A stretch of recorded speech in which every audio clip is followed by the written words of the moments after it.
What are we talking about? We're going to be talking about Jonathan leaving the Blade and Soul team, or the NC West team, and then how that's going to be affecting Blade and Soul, like as a game. Hello everyone, welcome to the 5th episode of Tea with Kero. I know it's been a while since we've hosted one, but today's a special one because we have Levi, Jarke, and Ekijin. So those who don't know who these guys are, Levi, please introduce yourself first. Hello, I am Levi, or EvilDoUsHarm if you've watched my videos. I make videos for Blade and Soul, and yeah, that's who I am. All right, and Jarke, please introduce yourself. Hi guys, my name is Jarke. I just post your Blade and Soul news, patch notes, guides, all that good stuff. And finally, Ekijin. This is Ekijin. Welcome to my video. No, just kidding. It's Keroppi's video.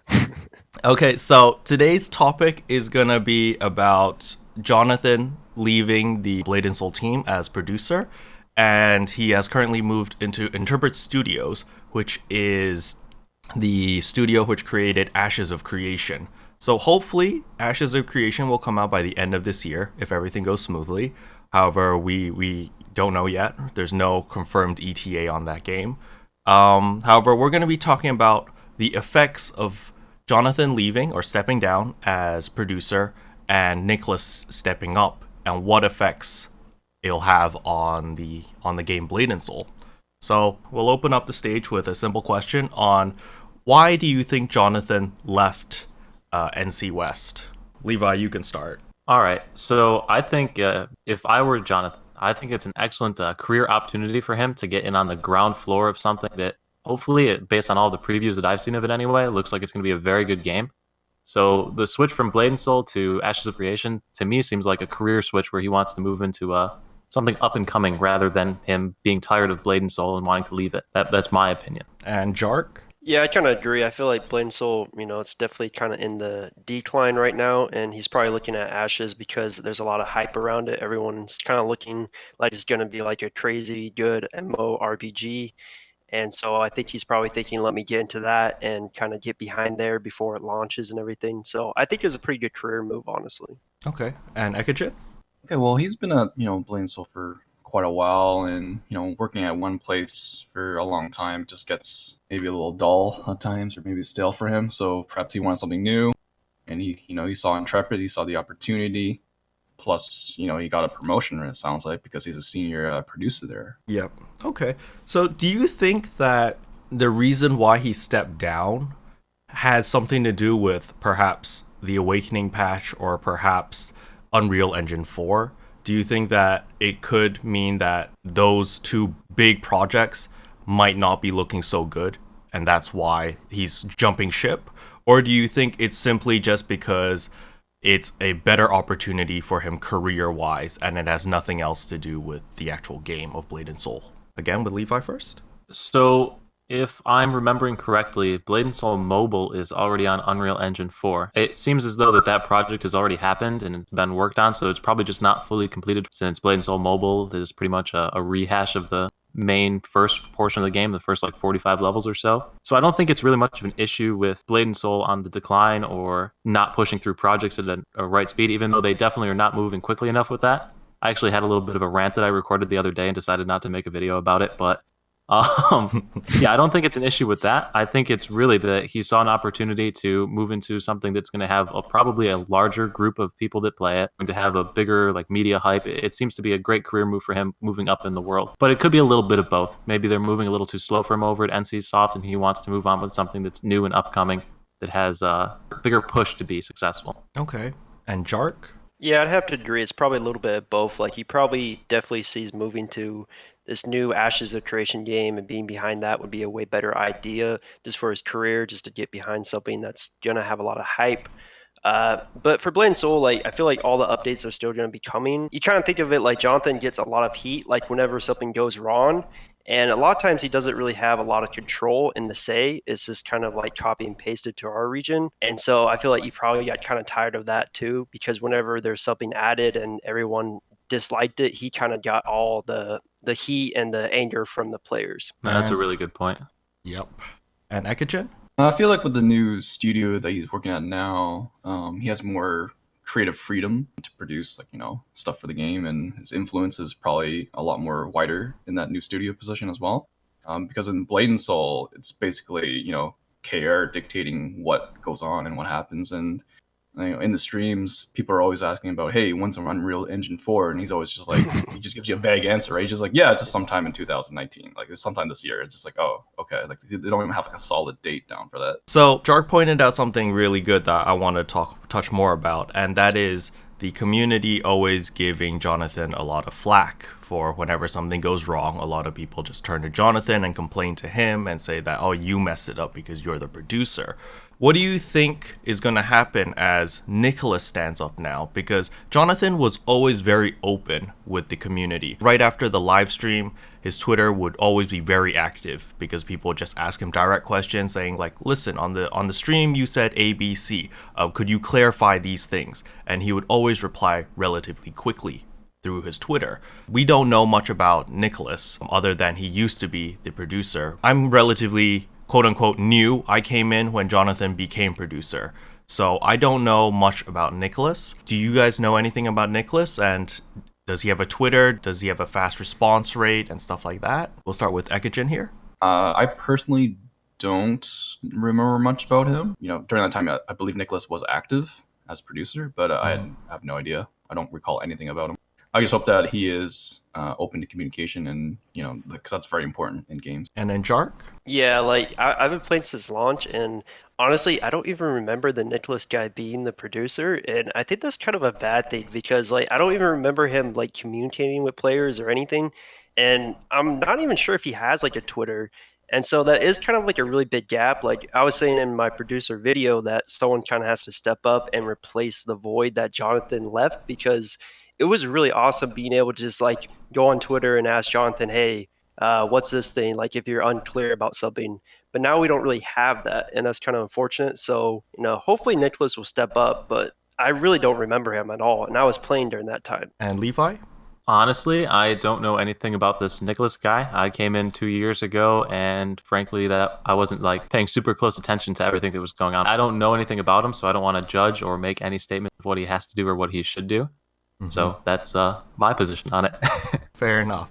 All right. So next up is going to be the Awakening patch. We've gotten a ton of hints, a ton of clues, and the main thing that we've been looking at is the Russian live stream, because the Russian live stream is always 1 week earlier before our live stream. And I don't know if you guys have been watching the Russian live stream or paid any attention to it, but basically there are a couple new things coming in. One, there are new gems coming in, so we already have our gilded triangular gems. The gilded square gems are coming over. We've also got the Awakening patch coming over. We've just got a bunch of changes coming in. So what do you guys think about these changes? We'll start off with Levi. I think any new content and any addition to the game is fantastic news. I also think that with every time they add a major update like this, we see a large influx of players, which is really awesome for the game because it brings new players in and returning players, which is also awesome for all of our channels because obviously people watch our videos. But more than that, it's good to have a community and kind of bring in more people, and hopefully the content is good enough to make them want to stay. So I love it when they bring new content out. And this is as far as the Awakening patch. Now, some of the endgame gear stuff, I think that's good. But even personally, I'm not anywhere near any of that. You guys all know that. So it doesn't really have much of an impact on me as a player. And honestly, I don't think it impacts the majority of the player base of Blade and Soul. So it's cool that those things are coming. But I'm more excited for the Awakening patch, bringing variety and a change of pace of the game that's kind of been pretty much the same for the last year and a half since they reworked how Hongwoon point system worked. And then Jarke? Yeah, I saw some of the stuff for the stream. I saw like the new gems. I saw something about like a count-wide level system. I was kind of confused on that, but apparently like you like run daily dungeons and raids and stuff like that, and you get like this new level.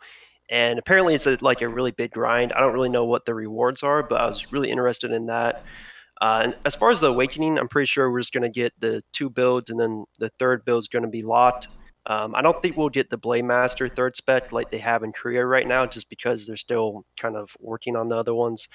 But yeah, I'm definitely excited. I mean, for again, like EvilDoUsHarm, like the endgame stuff doesn't really affect me because I'm not going to get anywhere near the gems anytime soon or anything like that. But I'm excited for the Awakening update. I definitely would like to get some new skills and just, I'm getting kind of tired of my class. I've been playing it forever. I'd like to get, a little bit new stuff from my class and enjoy it all over again. And Ekagen? I haven't seen too much of the Awakening. I've been really busy with real life, but I do know a lot of people are really waiting on this, especially ones that are maybe no longer playing. They're probably willing to come back once this Awakening content is patched, and it's probably one of the, I don't know, most sought after besides Unreal Engine 4. Mm-hmm.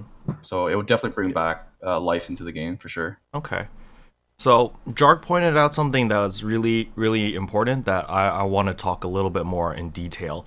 So the account-wide leveling system, it's actually, on the Korean server, it's called the Fame system.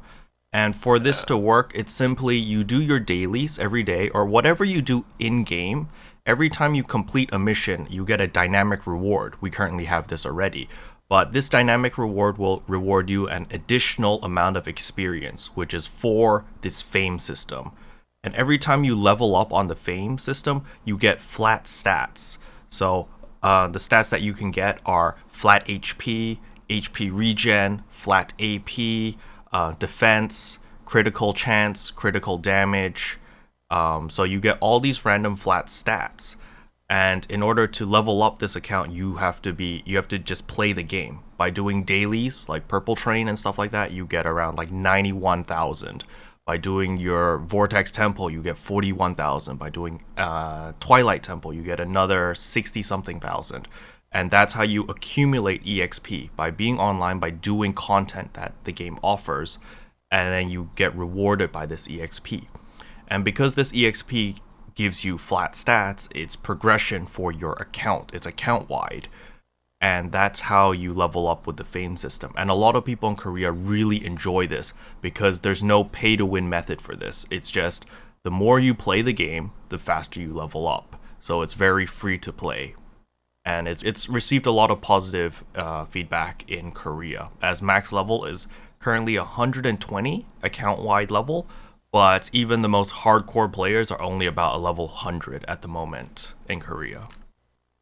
So there's So you basically just do the same stuff you're doing every day now, but you just get little more rewards and stuff like that. Yes, exactly. It adds more purpose in doing the easy dungeons. Like maybe you have a friend that needs your help on like Naru Sanctum, right? Because they want their bracelet or something. Then you have a lot more incentive to be like, hey man, I'll help you out. No problem. Let's do multi-runs until it drops. Because you want the dynamic EXP reward. More incentive to just help out new players, more incentive to just help out the community in general. So other than that, the last thing that I want to touch base on is, what do you think the company's direction is going to go to now? We're sure that we have the Awakening patch coming out, right? So that's a big chunk of content. But when the Awakening patch hits, we're going to get a huge influx of players coming in. Or we should have a huge influx of players coming in. But at the moment, we currently have some minor issues, such as server stability. There's a lot of players, especially during raids, like when you're doing your Twilight Temple raids, when you're doing your Vortex Temple raids, there's a lot of lag and there's a lot of instability. So what do you think the company direction is going at the moment? We'll start with Levi. With the release of the 3 different mobile games that are coming in the east side, I definitely think that they want to try and tap into the mobile market. So I know that we have all these big patches and big changes coming to the main game, but I do expect to see them starting to start up some sort of, I don't want to say hype, but maybe testing the waters with what their fan base thinks of the mobile platform for gaming. I also have no idea how the release actually went on the NC, is it NC East, or what do they call themselves over on NC in Soft. the Asian servers? NC Soft. NC Soft. Yeah. So I don't know how those releases were received, but I know that they put a lot of resources in that with 3 different games, all being dropped in relative succession to each other. So I definitely would expect to see the West, if it was successful over there, try and implement those same things. Regarding server stability, I think they'll wait and see before they make the decision to want to invest more on the servers. A major change or a major thing that'll impact the game is definitely going to be upgrading to Unreal Engine 4 when that finally does drop. That'll improve the actual server stability a bit because they'll be able to do different coding with Unreal Engine 4 that'll allow them to have cleaner data transfer. between servers and between all that stuff on the game side. I think that's a big change, and I wouldn't expect to see them make any sort of server upgrade. Yeah, I definitely agree with Evil. I think they're kind of focusing more on the mobile market. If you look at any of their revenue reports, their mobile games, they're making so much money off the mobile market compared to PC. Like, if you're just a company, you would probably just drop the PC games and just go full mobile. And I think they're really trying to test the water with putting out 3 Blade and Soul games that are all mobile. That's pretty crazy. So that's kind of probably their focus. But as far as Blade and Soul for the PC, I think they're just going to try and wait for Unreal Engine 4. I don't think they're going to do any type of server changes, even if a lot of players come back. I think they'll just try to wait. I'm just hoping that it still comes out, and I'm hoping that it still actually works, and it's just not like a graphic improvement or something like that, because that'd be pretty disappointing. I'm just wary of game companies in general now these days, because they all seem to push towards just money, money, money. That seems to be their only incentive, no matter what kind of flack they get from that. So they're definitely going for mobile, just like you guys have said. And I think that if Unreal Engine 4 and the Awakening patch, if their player base doesn't improve significantly, the PC might be in a grim spot. Okay. Yeah. Levi, you have experience with Unreal Engine 4. You've been messing around with Unreal Engine, this in general. I want to ask you, on a technical standpoint, from transferring from Unreal Engine 3 to Unreal Engine 4, like, how much quote-unquote work is that? Is that the same thing as creating an entirely new game? Or are there a lot of assets from Unreal Engine 4 where they can simply just drag and drop and just transfer over to Unreal Engine 4? If they saved the game correctly in Unreal Engine 3 when they were putting it together, then yeah, it should be a lot of drag and drop. So all the character models, all that information should be saved. They should be able to just copy paste that into it. Just drop those in. Same thing with world elements. The real issue is going to be recoding all of the dialogue, recoding all of the animations, and bring that all into Unreal Engine 4. Additionally, they operate on different networking, so they're going to have to go through and figure that out as well. So that's probably where the big holdup is going through and adding in all of the user interface and story and getting that all to trigger. I believe that's probably where their biggest bottleneck is, going through and making sure that they have every single interaction right, going between the two versions of the game. Putting the game together itself, it's just drag and drop all the objects. So you also said that the transfer or the data transfer will be a lot cleaner in UE4. So what do you mean by cleaner? The data transfer system on it, or I don't want to say data transfer, but the networking side of it is a lot of like well hashed out pre-designed sort of things, I guess. Does that make sense if I'm trying to say it right? Obviously, there's the big question of netcode, because that directly influences our experience as a user on like ping and responsiveness and stuff like that. What is the main difference between Unreal Engine 3 and Unreal Engine 4, which is going to make our ping lower or is going to make our experience feel more responsive in game? It's not really so much with the netcode, it's with the game's ability to communicate with itself on the client side. Does that make sense? Okay, Like, so what's the main issue right It's a faster now? transition within the game. You're able to utilize more of your computer's power to transfer that stuff, and then it functions faster. I don't know. I'm not explaining very well. So it's more efficient. It's more efficient, I guess it'd be the best way. It's shorter paths for coding to get from A to B to C. Not as much setup is required. Yeah, I think my IQ just went up after all this TED talk. All right, so Wait for the comment section. yeah. No, EvilDoUsHarm, you know nothing. Better be careful. Wait, one second. Let me add one more thing. So regarding the Nicholas Coutant dude, I Googled him during the process of this, and I could not find a Twitter or a LinkedIn or anything about this dude. The only guy that comes up is a guy that runs an art museum, so I don't think it's the same guy. Oh, So him. that's not a good sign to start off with. Okay. Well, ending with that, thank you everyone for watching.